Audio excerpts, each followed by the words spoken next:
Yes. This is my. It ends with us second watch review.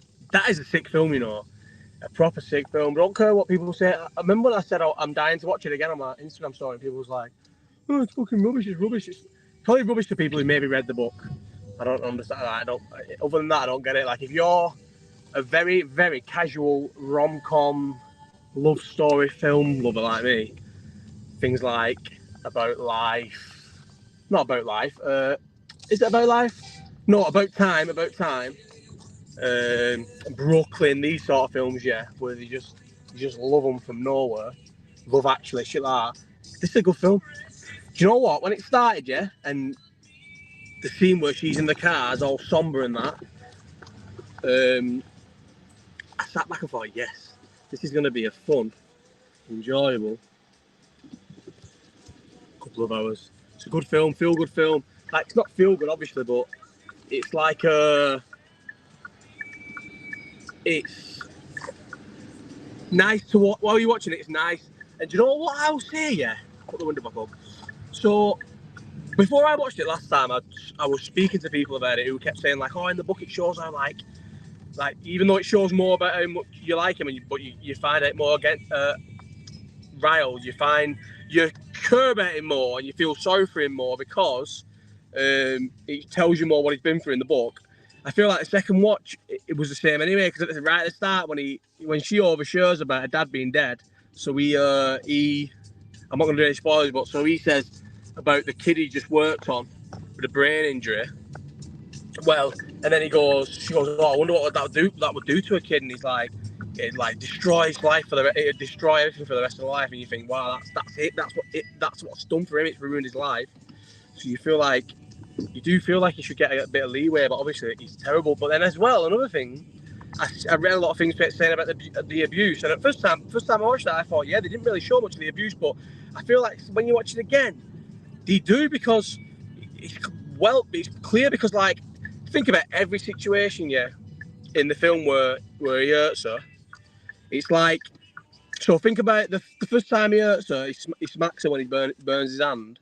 But in that situation, after that, she pushes him, and he gets blood in his hand. In any other situation, he's going sick at her, yeah, because she's pushed him and he's got blood in his hand and he's put his hand in glass and cut it. But because it's that situation, just after that's happened, he's like, oh, don't worry about me, don't worry about me, worry about you. And the other time, obviously, the second time where he finds the number in the back of her phone, and he pushes her down the stairs. Again, he was like, do you know what I mean? Like, unconsolably angry.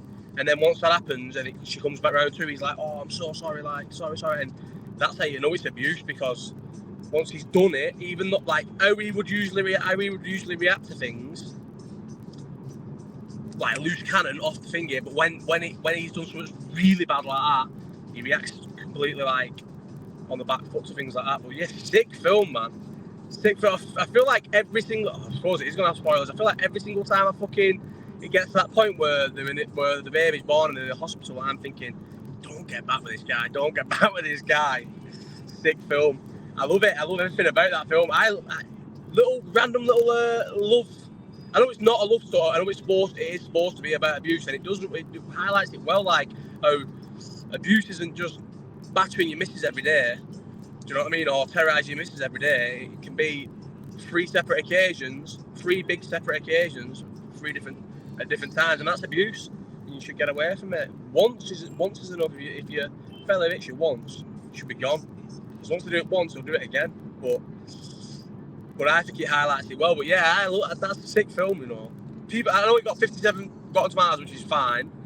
And it's getting like good to mixed reviews, and then you get the certain people who say shit like, I put it on my story saying, oh, I'm gutted it's not come on the box yet, I want to watch it again.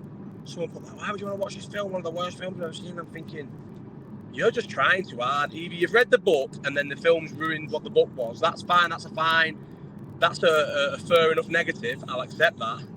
But when people just say it's shit for no reason, they can't really think of a reason. It's just bollocks, because it's a fucking sick feel good. I can't keep saying feel good, but it is. When you're watching it, it's nice to watch. And films like that, when you go watching action films and that, and thrillers and shit like that, and big blockbusters, they're good as well. they're just as sick, but this is a different type of viewing experience when you watch a little film. I remember the first time I watched Brooklyn at the cinema.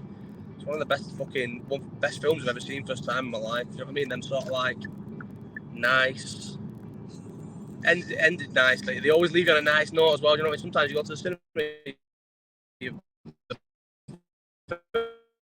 film finishes and you're fucking sad or gutted, and they always end like quite nice. I won't go to the cinema and watch it again, but I'm glad I watched it a second time. That was it's a very, very good film. People